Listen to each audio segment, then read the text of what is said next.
So alamin po natin mga sangkay, ano ba ang nangyari sa bahay ngayon ni former President Rodrigo Duterte. Masyado pong viral itong impormasyon na lumabas, mga sangkay, kumakalat ngayon sa social media at mga balitaan.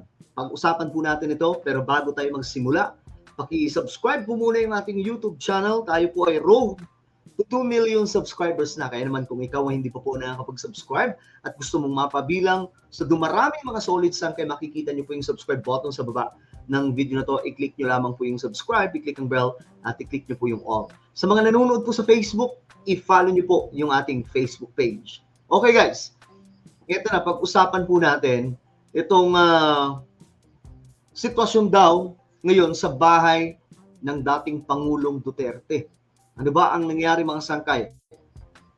Okay, mayroon pong update, no? Tingnan po natin. Kumakalat po itong mga ganitong klaseng impormasyon. Bahay ni dating Pangulong Duterte ipinagbibili na. Hindi lang yan, mga sangkay. Ito pa. May mga kumakalat na video.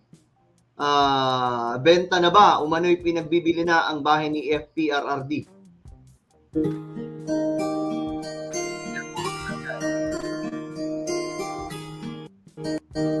Yan po yung bahay na kung saan sikat na sikat po sa Davao at dinarayo po ng marami sa mga kababayan po natin. Okay? Ito pa mga sangkay. Yan, video. Bahay ni Tate Digong ibebenta na.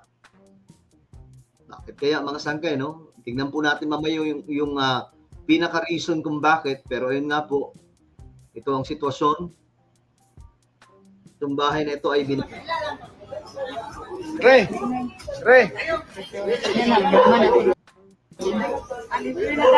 Ha? Libre naman.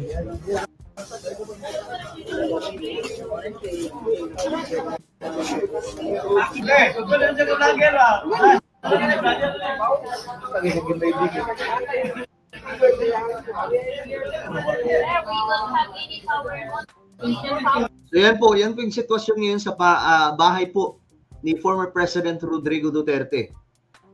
Ito mga sangkay. Ito yung impormasyon. Bahay ni FPRRD sa Davao City for sale.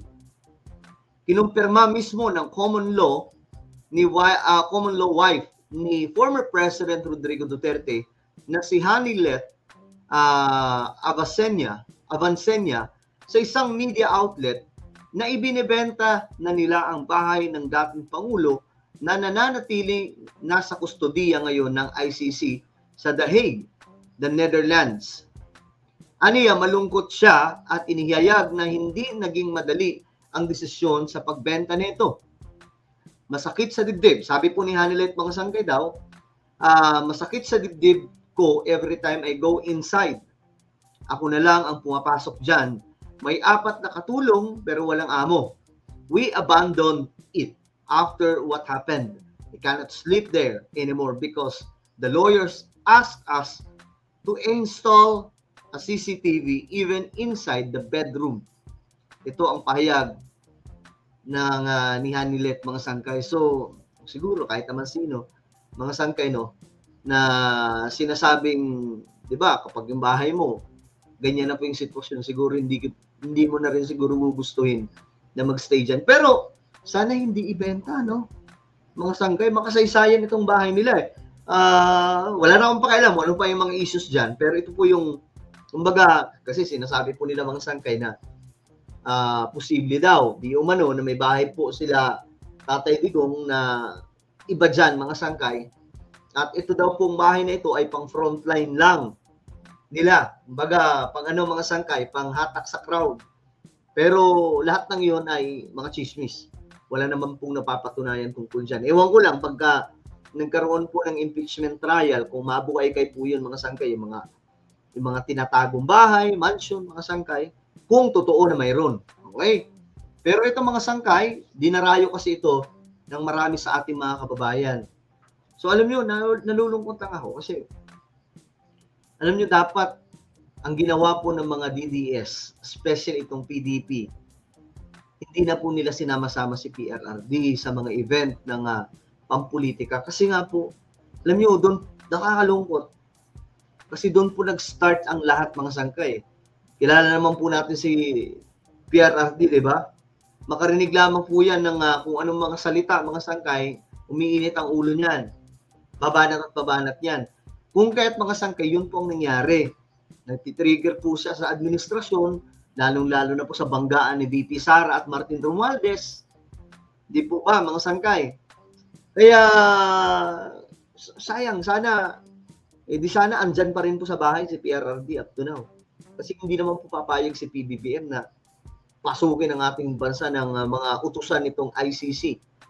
Kaya nga lang, siguro, sabi pa nga, lahat ng tao, may ano talaga, may hangganan yung pasensya. No? So, ayan po mga sangkay, ito po yung sitwasyon. Ito. Residential house ni dating Pangulong Rodrigo Duterte sa Davao ibinebenta na. Pagbebenta, kinumpirma mismo sa DZRH ng kanyang may bahay na si Hanilet Avancenia. Ngayon, mga sangkay, tingnan po natin yung mga komento.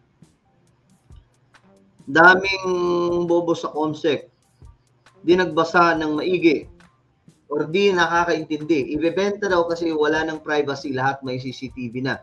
Ibebenta kasi malungkot na sa loob. Wala akong nabasa dyan na ibebenta para sa pambayad sa abogado. Or nagpapaawa sila. Ako para sa akin, may opinion, sana hindi. Kung totoo man ito o hindi kung totoo na ito yung reason, mga sangkay, mababaw yung reason. Kasi unang-una may may halaga po ito. Itong bahay na ito, mga sangkay. Kung talagang ito, yung bahay nila former President Duterte, no? Na tunay. Mahalaga po yan, bakit mo kailangan ibenta? 'Di ba? Kung may mga CCTV man yan, part lang po yan ng pagsusurveillance na ginagawa ng ICC. As of now, na dinidinig po yung issue or kaso ni PRRD. Pero hindi dapat ibenta kasi nga po kumbaga, dapat nga, kung yan talaga yung bahay, edi gawin ng museum ni PRRD. Simula po nung naging public servant siya, from lawyer to politician. Di ba? Hanggang sa naging presidente. Pero taka lang ako kasi ibebenta Kasi yung mga Marcos, mga sangkay, hindi po Wala po silang property, lalong-lalo na po yung nasa ano ba tawag dito? Dito sa Metro Manila, mga sangkay, San Juan. Hindi po talaga nila ibebenta yon. Kahit anong mangyari. Kasi nga po, hindi na po kayang palitan niya ng kahit na anong pera, yung alaala ng bahay. So, tapos ito mga sangkay, ito lamang po yung reason, 'di ba? And nakakalungkot na kasi yung loob, may mga CCTV na. I don't think mga sangkay, na yun talaga yung pinaka-reason. Mayroon po mas malalim yan, mga sangkay. Okay? Pero kung ngayong tatanungin, ano po ba ang inyong naiisip na reason? Kayo ba ay naniniwala sa reason ni Hanilet, mga sangkay, na yun yung dahilan kung bakit ibebenta? Malungkot na daw kasi yung bahay, wala nang tao, mga maid na lang yung nandun, tapos may mga CCTV, wala nang privacy. What do you think, guys?